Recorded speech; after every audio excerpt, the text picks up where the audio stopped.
Dear friends, the videos uploaded on YouTube are not enough to understand my approach on case taking, its management, medicine description. So, to understand this system in depth, please do attend my live seminars and classes. Thank you.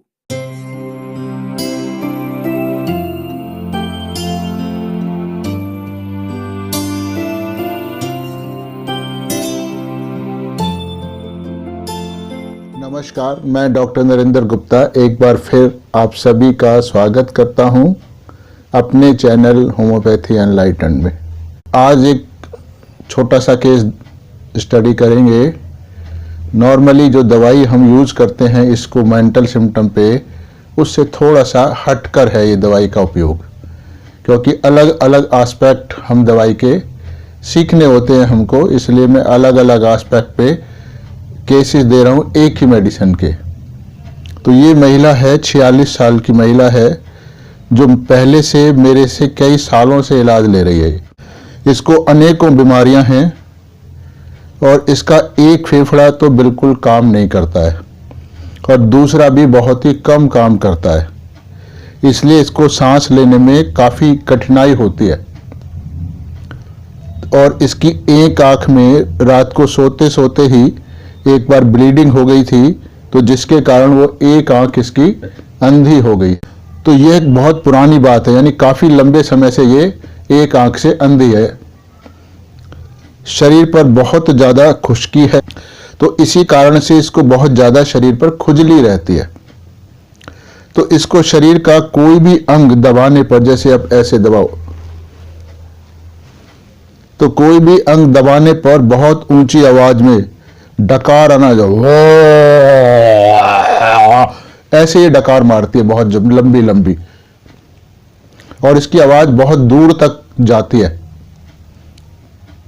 तो ये डकार आना शुरू हो जाती है और जब तक इसके शरीर को आप दबाते रहोगे तब तक इसको डकारें आती रहेंगी, यानी वो गैस एक किस्म से इसकी खत्म नहीं होती है। तो इसको बहुत ज्यादा तेजाब बनता है, मतलब बहुत ज्यादा एसिडिटी रहती है। अब जब इसकी नई नई शादी हुई थी, तो मतलब लगभग 25 साल पहले की मैं बात कर रहा हूं, तो यह पहली बार इलाज के लिए मेरे पास लाई गई थी।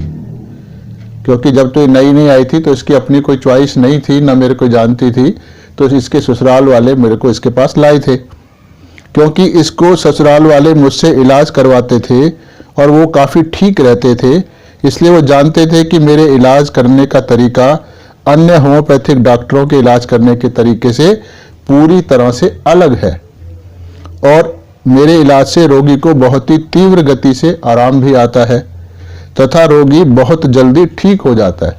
तो ये ससुराल वालों का अनुभव था, इसलिए वो इसको मेरे पास इलाज के लिए लाए थे जब इसको इस किस्म की तकलीफें नहीं थी। सर्वप्रथम इसकी सास, जिसकी उस समय आयु 61 वर्ष थी, मेरे पास अपने अस्थमा के इलाज के लिए आई थी। इसकी सास को बचपन से ही अस्थमा था। लगभग 1.5 वर्षों तक मेरे से इलाज कराने के पश्चात इसका अस्थमा पूरी तरह से ठीक हो गया था। और उसका अस्थमा, जब मैं ये रिकॉर्ड कर रहा हूँ 2019 में, यानी फरवरी 2019 में ही रिकॉर्डिंग हो रही है, तो तब तक उसका अस्थमा पूरी तरह ठीक था, जबकि आज भी ये जीवित है और लगभग 85 साल की है। लेकिन इस महिला का पति स्वयं को अति बुद्धिमान समझता है, और जो लोग ऐसा समझते हैं कि वो बहुत ही औरों से ज़्यादा समझदार हैं, नॉलेजेबल हैं, तो वो नॉर्मली बेवकूफ़ी का लक्षण होता है। वो हमेशा मार खाते हैं ज़िंदगी में। तो इसलिए उसका मानना था, यानी इस महिला के पति का मानना था ऐसा, कि जब हमारा अपना सगा भांजा भी होम्योपैथिक डॉक्टर है तो क्यों ना हम उसी से इलाज करवाएं। वो इसका इलाज तो बिल्कुल फ्री में ही करेगा, और क्योंकि हमारा रिश्तेदार है तो वो और अच्छे से करेगा। पर कोई भी डॉक्टर इलाज रिश्तेदारी से करता है या इलाज अपनी अनुभव और अकल से करता है? तो रिश्तेदारी से तो इलाज होता नहीं है। इलाज तो डॉक्टर की नॉलेज से होता है, सिंसियरिटी से होता है। तो सिंसियरिटी के साथ तो नॉलेज भी चाहिए, तभी इलाज होगा। तो पर इसको इतनी ज़्यादा फीस देकर इतनी दूर इलाज करवाने क्यों आए? मतलब यह है कि जो मेरा इससे काफ़ी दूर रहते थे घर से, तो इसका था कि भाई हम लोग इतनी दूर आएँ और इतने पैसे दें, इलाज वो भी होम्योपैथी ये भी होम्योपैथी, तो हम इसका इलाज क्यों करवाएं? उसको ये समझ ही नहीं आ रहा था कि ये मेरे में और इसके भांजे में अंतर क्या है। इसका भांजा भी मुझको जानता है, वो भी मेरे से 2 साल जूनियर है, तो उसको मालूम है मैं कैसे इलाज करता हूँ। पर वो खुद नहीं कह सकता कि आप उनके पास जाइए इलाज के लिए, नहीं तो इन लोगों को बुरा लगेगा। तो होम्योपैथिक डॉक्टर तो सभी एक जैसे होते हैं, इसके पति का ये मानना था, यानी डॉक्टर नरेंद्र गुप्ता और इसके भांजे में कोई अंतर नहीं है, इसलिए हम इनके पास इलाज क्यों कराएं, सीधा इसका इलाज अपने भांजे से करवाएंगे, ऐसा इसका सोचना था। जबकि पूरा परिवार मेरे से ही इलाज इसका करा रहा था। इसी कारण से उस समय इसका इलाज मेरे से नहीं चला था। उस समय इसकी जो नर्व्स होती हैं उसके ऊपर से जगह जगह से, नर्व्स के ऊपर से जगह जगह से जो माइलिन शीथ की लेयर होती है वो हटने लगी थी, जिसके कारण इसको बिजली के करंट जैसे झटके लगते थे इस महिला को। उसके बाद से इसका पूरा परिवार, ससुराल वाले तो मुझसे इलाज लेते रहे, परंतु इसके पति की जिद के कारण इसका इलाज कभी भी मुझसे नहीं चल पाया था।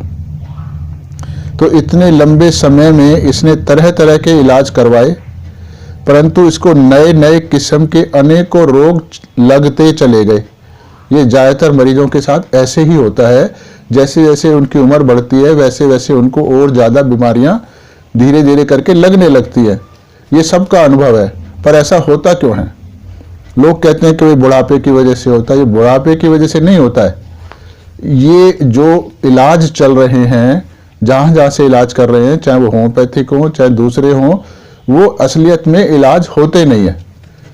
वो जस्ट एक आपको रिलीफ दिया जाता है अलग अलग दवाओं से, यानी बॉडी को मेंटेन करने की कोशिश की जाती है, पर वो मेंटेनेंस नहीं होती है।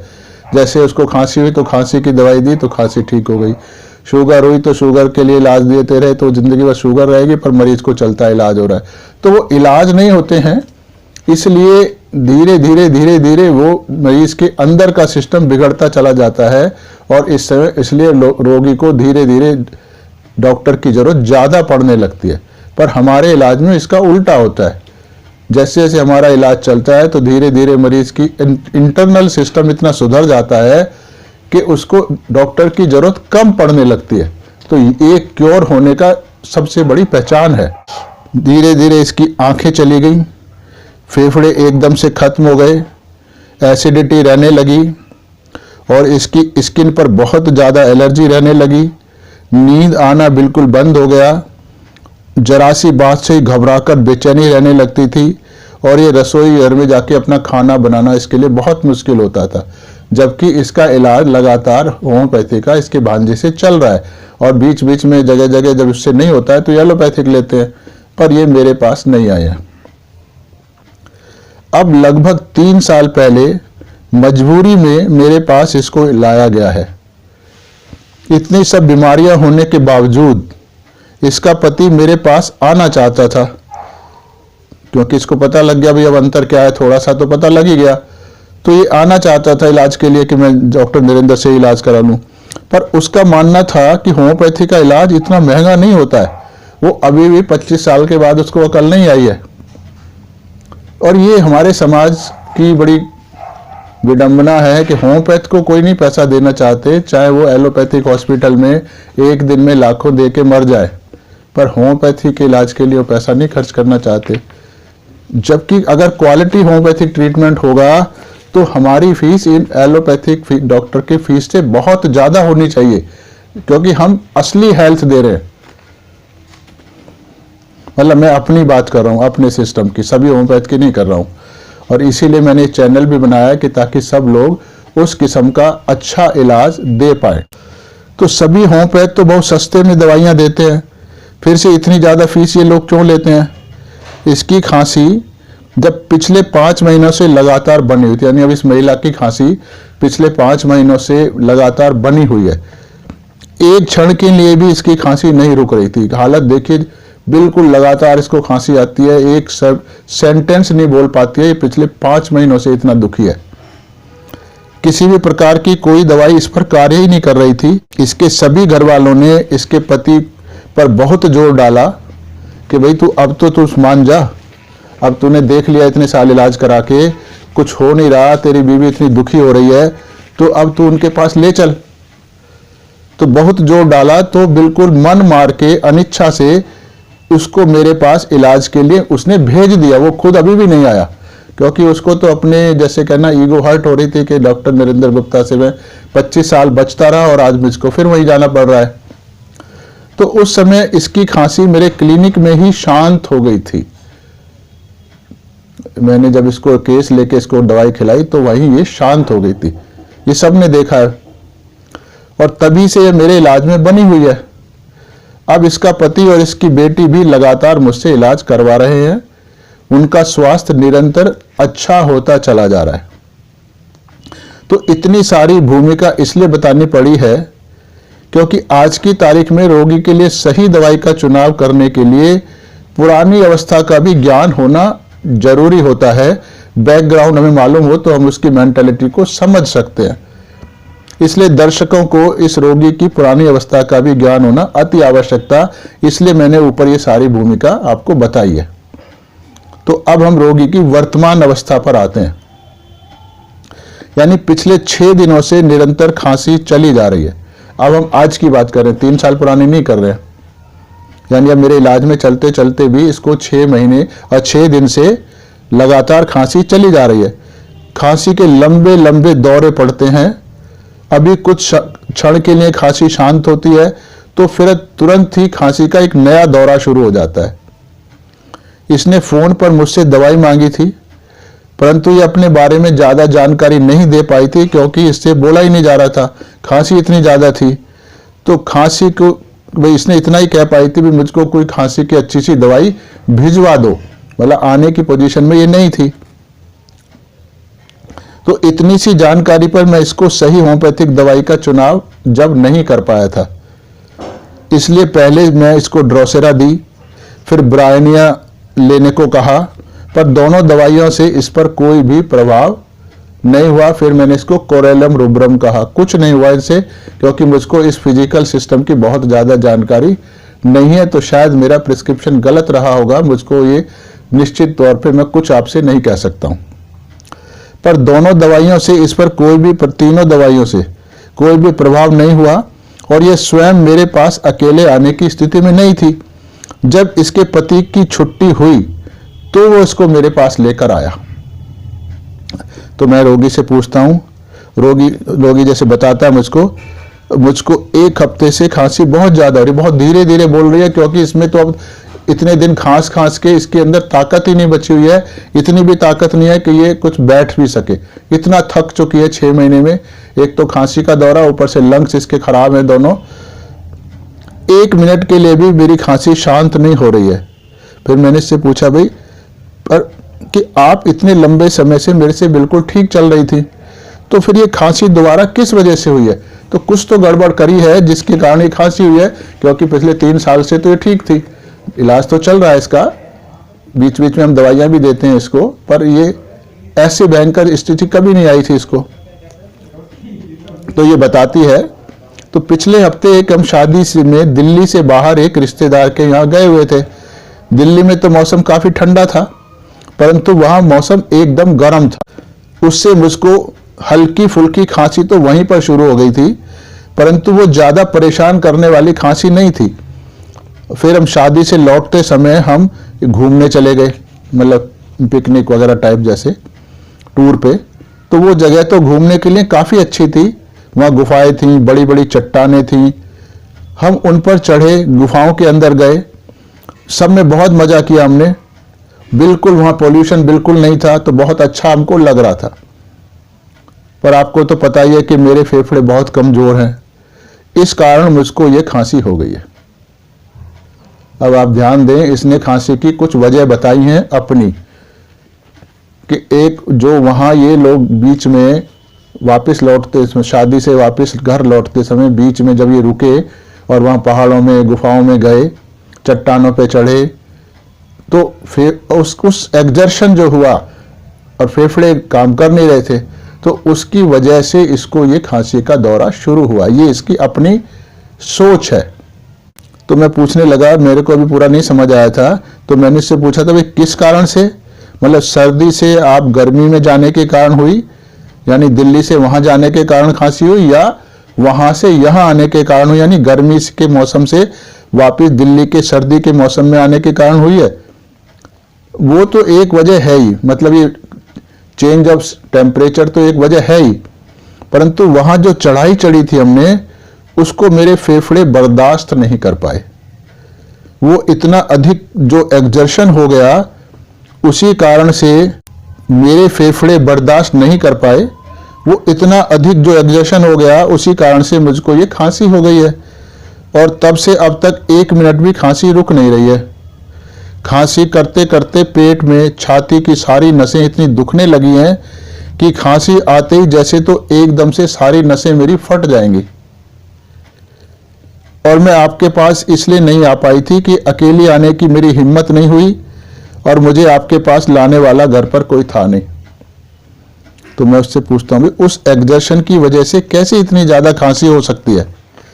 जरूरी आपने वहां शादी में या सफर में कुछ ठंडी ठंडी चीजें खाई होंगी। तो इस रोगी तो चुप रही, क्योंकि उसकी खांसी लगातार आए जा रही थी। पर इसका पति जवाब देता है, क्योंकि वो तो जवाब देने की हालत में थी ही नहीं। मैं भी शादी में गया था सर, वहां इन्होंने कोई बदपरहेजी नहीं करी है। मैं भी उन गुफाओं में घूमने के कारण बीमार हो गया हूं, तभी से दवाई खा रहा हूं। इनको भी एक्सर्शन की वजह से ही खांसी हुई है। रोगी, हाँ, वहां का एक्सर्शन मुझसे बर्दाश्त नहीं हुआ, वो ही मुझको नुकसान कर गया है। अब तो खांसी के कारण बहुत ही ज्यादा मैं तंग हो रही हूं। तो ये इतना केस है, ये हार्डली 1-1.5 मिनट का केस है। ये बताने में लंबा लगता है, पर होता ये छोटा है। तो अब मैंने इसके जो रूब्रिक बनाए वो मैं आपको बताता हूं। पहला रूब्रिक जो बना, बहुत ही important, complaining injury of imaginary. ये जो आजकल सॉफ्टवेयर है, सिंथेसिस का ऐप जो है, उसमें ये रूब्रिक दिया हुआ है। परंतु ये जो डॉक्टर कैंट की रिपोर्टरी है, वो ओरिजिनल वाली, उसमें ये रूब्रिक इस किस्म से नहीं है, वो दूसरे ढंग से है। वो है कंप्लेनिंग ऑफ सपोज्ड इंजरी। इनका दोनों में क्या अंतर है, ये बाद में हम डिस्कस करेंगे। तो हमने, और दूसरा रूब्रिक है delusion persecuted, he is persecuted. तो इस रूब्रिक के आधार पर उसको हायोसैमस 1 की एक बूंद उसके मुंह में डाल दी गई, सीधा बूंद ही डाल दी गई। अभी जैसे हमने ऐसे करके बूंद डाली है मुंह में, तो दवाई जवान पर छूते ही, जैसे जवान पे दवाई ने टच किया, उसको जो खांसी का दौरा चल रहा था, वो दौरा वहीं बीच में ही रुक गया। वो खांसी भी नहीं आई आगे, इतना तेजी से असर आया इसके ऊपर, जैसे तो आग पर पानी डाल दिया गया हो। ये सही सिमिलिमम का कमाल है, ये मेरा कमाल नहीं है। सिमिलिमम सेलेक्ट करो, रिजल्ट आएगा। तो होम्योपैथिक दुनिया की सबसे ज्यादा तेज क्रिया करने वाली चिकित्सा पद्धति है, परंतु होम्योपैथिक तभी काम करती है, यानी इतनी तेजी से तभी काम करती है कि जब कि रोगी को दवाई का सटीक चुनाव किया जा सके। YouTube पर मेरे वीडियो देखकर लगातार ज्यादातर जनता को यह गलत फहमी हो जाती है कि इस दवाई को खाते ही रोगी पूरी तरह से ठीक हो गया, उसकी सारी बीमारियां भाग गईं, आगे उसको इलाज की जरूरत नहीं पड़ेगी। ऐसा नहीं है। औषधि का प्रभाव तो कुछ ही मिनटों या 1-2 दिन में ही पता चल जाता है, जिससे हम निश्चिंत हो जाते हैं कि हमारी दवाई रोगी के लिए बिल्कुल उपयुक्त है, बिल्कुल सटीक दवाई है और धीरे धीरे उसको ठीक कर लेगी। लेकिन उसका इलाज चलता रहता है और रोगी प्राकृतिक नियमों के अनुसार ही ठीक होता है। ऐसा नहीं है कि आपको फोड़े की दवाई दी तो फोड़ा 5 मिनट में भर के ठीक हो जाएगा। फोड़ा होगा तो उसमें रिलीफ 2-4 मिनट में पता लगेगा मरीज को, उसका स्वभाव बदल जाएगा, मानसिक शांति आ जाएगी, तो पता लग जाएगा कि हमारी दवाई ठीक है। पर फोड़े का जो एक नेचुरल प्रोसेस है हीलिंग का, वो उतना ही टाइम लेगा। पर इससे दूसरा लाभ ये होगा कि जो उसका इंटरनल सिस्टम है वो बहुत अच्छा हो जाएगा और आगे जो अंदर और बहुत सारी बीमारियां जिसको मालूम भी नहीं है रोगी को, वो भी काफी हद तक ठीक होना शुरू हो जाएंगे। तो यह सभी वीडियो में होम्योपैथिक डॉक्टरों को अपना इलाज करने का अपना यह तरीका ही सिखाने के लिए बनाता हूं। जितने भी ये वीडियो मैंने बनाए हैं ये आम जनता के लिए नहीं बनाए हैं, ये मैं होम्योपैथिक डॉक्टर्स को ये अपना जो तरीका है दवाइयां चुनने का उसको सिखाने के लिए वीडियो बनाता हूं। तो इसीलिए ताकि सभी होम्योपैथिक डॉक्टर इस तरीके से को अपनाकर रोगी का सटीक इलाज कर सके। परंतु ये मेरे वीडियो सामान्य लोग भी काफी देखते हैं और पसंद भी करते हैं, तो मैं उन सभी को ये बताना चाहता हूं कि रोगी को ठीक होने में लगने वाला समय बहुत सारी बातों पर निर्भर करता है। जैसे रोग की प्रकृति क्या है, उसकी अवधि क्या, यानी कितना पुराना रोग है, भूतकाल में लिए गए विभिन्न प्रकार के इलाज, जैसे कौन कौन से ट्रीटमेंट लिए आज तक उसने, रोग के कारण रोगी के शरीर पर आई हुई विकृतियां, यानी कौन कौन से उसके अंदर डिफॉर्मिटीज आ गई हैं, कौन सा ऑर्गन डैमेज हो चुका है, रोगी की एज क्या है, उसका सामाजिक परिवेश क्या है, उसकी मानसिक अवस्था क्या है, बहुत सारी बातों पर निर्भर करता है कि कितने समय में उसका इलाज होगा। परंतु मैं इलाज करते समय प्रथम दिन से ही पूरी तरह से आश्वस्त होता हूं, श्योर होता हूं कि मेरे द्वारा रोगी को दी जाने वाली औषधि पूरी तरह से सटीक है, ठीक है और समय अनुसार रोगी को पूरी तरह से ठीक कर लेगी। यही मेरे इस सिस्टम की विशेषता है। रोगी को अपने क्लिनिक के वेटिंग रूम में मैंने लगभग 30 मिनट तक बिठाए रखा, यानी दवाई लेने के बाद इसको लगभग 30 मिनट तक बिठाए रखा ताकि दवाई का और अच्छे से असर पता लग सके, मैं श्योर हो सकूं कि दवाई से खांसी का दौरा रुका है या वैसे ही रुका है। तो आधा घंटे में केवल 1-2 बार ही इसको हल्की फुल्की सी खांसी आई, दौरा नहीं पड़ा। तो इसको आगे की दवाई देकर भेज दिया गया और कहा गया कि अगर खांसी दोबारा बढ़ने लगे तो पुनः मेरे पास आ जाना, चाहे आपके पास दवाई बची हुई ही क्यों ना हो। अभी हम रूब्रिकों को समझने का प्रयास करेंगे ताकि अन्य किस्म के रोगियों पर भी इन रूब्रिकों को सही ढंग से हम उपयोग कर सकें। पहला रूब्रिक जो हमने लिया था वो है delusion persecuted, he is persecuted. इस रूब्रिक का जो ट्रांसलेशन है यानी शाब्दिक अर्थ है कि व्यक्ति को ऐसा लग रहा है कि उसको तंग किया जा रहा है। अब सोचने की बात है कि किसी व्यक्ति को कौन तंग कर सकता है। तो यह रोगी को लगी हुई कोई बीमारी भी हो सकती है, यानी बीमारी के कारण तंग हो सकता है। जैसे कि इस महिला के केस में है, उसने क्या कहा था कि मैं खांसी से बहुत ज्यादा तंग हो रही हूं, अर्थात उसकी खांसी उसको तंग कर रही है। इसी प्रकार से व्यक्ति को उसका कोई अन्य रोग, कोई दर्द वगैरह तंग कर सकते हैं, अथवा व्यक्ति का घर, दफ्तर, मौसम, उसके घर के आसपास का माहौल, अड़ोसी पड़ोसी वगैरह, उसके अपने संगी साथी, घर या दफ्तर के जो उसके साथी लोग हैं, परिवार के लोग हैं, कोई शोर शराबा हो रहा है, कोई प्रदूषण हो रहा है या कोई और चीज, कोई व्यक्ति है, कोई हालात हैं, माहौल है कहीं का, तो किसी भी हालात में उनसे ये तंग हो सकता है। तो अगर ये तंग महसूस कर रहा है तो हम इसको ये जरूरी नहीं है कि बीमारी से ही तंग हो, हाल किसी से भी तंग हो, फीलिंग वही है तो हम तंग वाला ये रूब्रिक ले सकते हैं। अगर व्यक्ति स्वयं को परेशान महसूस कर रहा है तो हम इस रूब्रिक का निश्चिंत होकर प्रयोग कर सकते हैं। दूसरा रूब्रिक है complaining, injury of supposed injury. ये मैं कैंट साहब का रूब्रिक ले रहा हूं, जो सॉफ्टवेयर में दिया है उसको नहीं ले रहा हूं क्योंकि वो ठीक है नहीं, गलत है वो रूब्रिक। हालांकि उन्होंने दवाई वही दी है पर रूब्रिक की शब्द बदलने से रूब्रिक का बिल्कुल मतलब बदल गया है, जो कि इन सॉफ्टवेयर वालों को कैंट साहब की जो ओरिजिनल रूब्रिक है उसकी भावना समझ नहीं आई है। इस कारण शायद इंग्लिश को समझ के इन्होंने बदला है, पर ये ठीक है नहीं। तो कंप्लेनिंग इंजरी ऑफ सपोज्ड, अर्थात उसको ऐसा लगता है कि उसको किसी प्रकार की क्षति यानी इंजरी अर्थात नुकसान आदि हो गया है।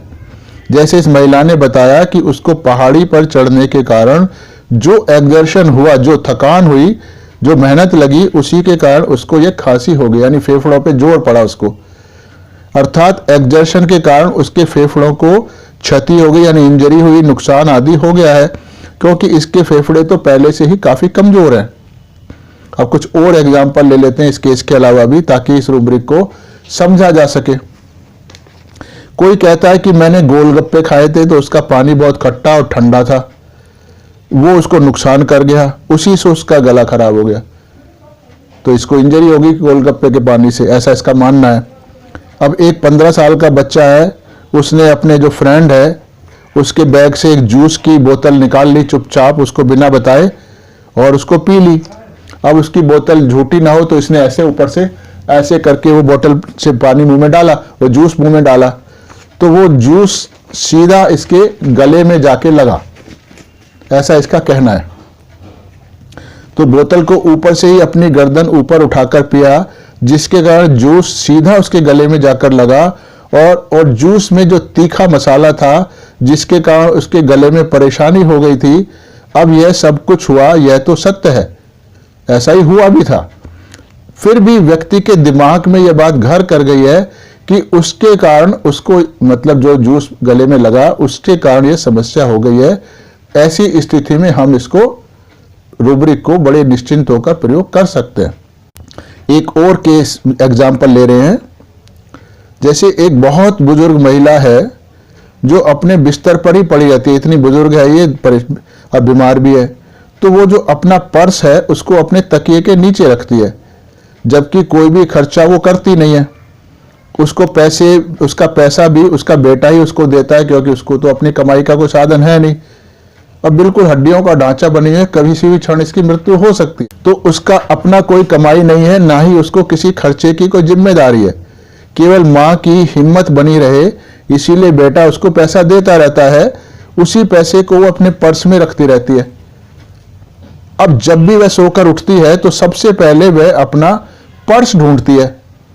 कभी कभी पर्स तकिए के नीचे से खिसक कर नीचे चला जाता है सोते समय, तो जैसे वो एकदम से शोर मचाने लगती है, मेरा पर्स चुरा लिया, मेरा पर्स किसने ले लिया, मेरा पर्स दे दो, मेरा पर्स चुरा लिया है, वो एकदम इतना शोर मचाते हो। अगर रोगी को ऐसा याद है, क्योंकि उसको तो ऐसे लगता है कि उसने तो पर्स इस तकिए के नीचे रखा था, अब वो है नहीं, या कभी कभी होता है कि वो लेफ्ट साइड ऑफ तकिया रख लेती है पर्स को, और जब उठती है तो राइट में ढूंढती है, वहां मिलता नहीं है, तो एकदम शोर मचा देती है कि पर्स मेरा चुरा लिया इन्होंने। तो एकदम से शोर मचा देती है कि उसका पर्स चोरी हो गया है। जब घर वाले उसका पर्स ढूंढ कर दे देते हैं तो तुरंत उसको खोलकर अपने पैसे गिनती है, हालांकि इसको दिखता नहीं है, कुछ नहीं करता, फिर कोशिश जरूर करती है कि गिनने के लिए, और वह इतनी ज्यादा बुजुर्ग है कि उसको पैसे गिने ही नहीं जाते हैं, इसलिए वह तुरंत ही शोर मचाने लगती है कि तुम लोगों ने मेरे पैसे चुरा लिए। तो इस केस में हम यह रूब्रिक लगा सकते हैं, उसको, उस बुढ़िया को भी हाइसेमस 200 की केवल एक खुराक खिलाने मात्र से यह उसकी खराब आदत हट गई थी। यहां तक कि इसको याद तक नहीं रहता था कि उसके पास पर्स है भी या नहीं है, इतना ये बदल गई। पर्स की तरफ से उसका मोह एकदम से ही हट गया है। तो हम बुजुर्ग महिला के केस में दूसरा रूब्रिक असुरक्षा की भावना थी कि वह पैसों में अपना सहारा ढूंढती थी कि उसको पास कुछ पैसे हैं तो वह सुरक्षित है, जबकि उसके घर वाले उसकी बहुत ज्यादा देखभाल करते थे। यह महिला इतनी ज्यादा बुजुर्ग और कमजोर थी कि खाना खिलाने के लिए भी बिस्तर ही में इसको एक व्यक्ति पकड़े रहता था, ताकि यह सही ढंग से बैठी रहे कि कहीं कमजोरी के कारण वापस इधर उधर ना गिर जाए। इसके बावजूद भी इसको अपने परिवार पर विश्वास नहीं होता था। इसको हमेशा ही यह लगा रहता था कि इन लोगों ने उसके रुपए चुरा लिए। तो इसके रूब्रिक, यानी इस जो केस है बुजुर्ग महिला का, इसके हमने दो रूब्रिक बनाए। फियर ऑफ बीइंग बिट्रेड, अर्थात परिवार उसको धोखा ना दे दे या धोखा दे रहा है, और दूसरा कंप्लेनिंग ऑफ सपोज्ड इंजरी, कि उसको हमेशा लगा रहता था कि घर वालों ने उसके पैसे चुरा लिए हैं, जबकि वह पैसों में ही स्वयं की सुरक्षा देखती थी। अर्थात पैसे चले जाने से उसकी सुरक्षा भी कम हो गई है या समाप्त हो गई है। मतलब हुआ कि वह अपनी सुरक्षा की क्षति, यानी सुरक्षा को डैमेज हुआ, इंजरी हुई, की शिकायत करती थी। क्षति पैसों की नहीं हुई बल्कि उसकी सुरक्षा की भावना की होती थी, क्योंकि वो पैसों में ही अपनी सुरक्षा देख रही थी। तो इस प्रकार हमने देखा कि अगर रोगी में एक मानसिक रूब्रिक भी सटीक प्राप्त हो जाए तो भी हम रोगी को ठीक कर सकते हैं। यही मानसिक लक्षणों की इंपॉर्टेंस है, महत्ता है। इसलिए रोगी का इलाज करते समय होम्योपैथिक डॉक्टर को कम से कम एक सटीक मानसिक लक्षण का चुनाव अवश्य करना चाहिए। तो हमने ये हायस एमएस का बिल्कुल एक ही दूसरा जो आज तक हम हायस एमएस का इस्तेमाल करते रहे हैं वो नॉर्मली हम फियर बिट्रेड ऑफ बीइंग एक ही रूब्रिक को यूज करके करते हैं, और bad desire to remain in, ये एक सेट हम लोगों ने बनाया हुआ था अभी तक, जिसके द्वारा हम हायस एमएस को प्रयोग में लाते थे। तो अभी ये हायस एमएस का एक नया रूब्रिक हमने सीखा है जिसके द्वारा ये बहुत सारे केसेस को ठीक कर सकते हैं, और ये मैंने बहुत सारे मरीजों में इसको लगाया है। तो आगे मुझे उम्मीद है ऐसे ही आप नए नए रूब्रिक इसी दवाई के और बाकी दवाइयों के भी खुद सेल्फ स्टडी करके सीखोगे तो आपका ज़्यादा विस्तार होगा ज्ञान का, और ज़्यादा अच्छे तरीके से रोगियों को ठीक कर पाओगे। तो मुझे विश्वास है कि आप ऐसा कर पाओगे। वीडियो देखने के लिए धन्यवाद। असली धन्यवाद मेरा तभी होगा जब आप इसको इस्तेमाल करोगे और इसी ज्ञान को और होम्योपैथिक डॉक्टरों के साथ शेयर करोगे।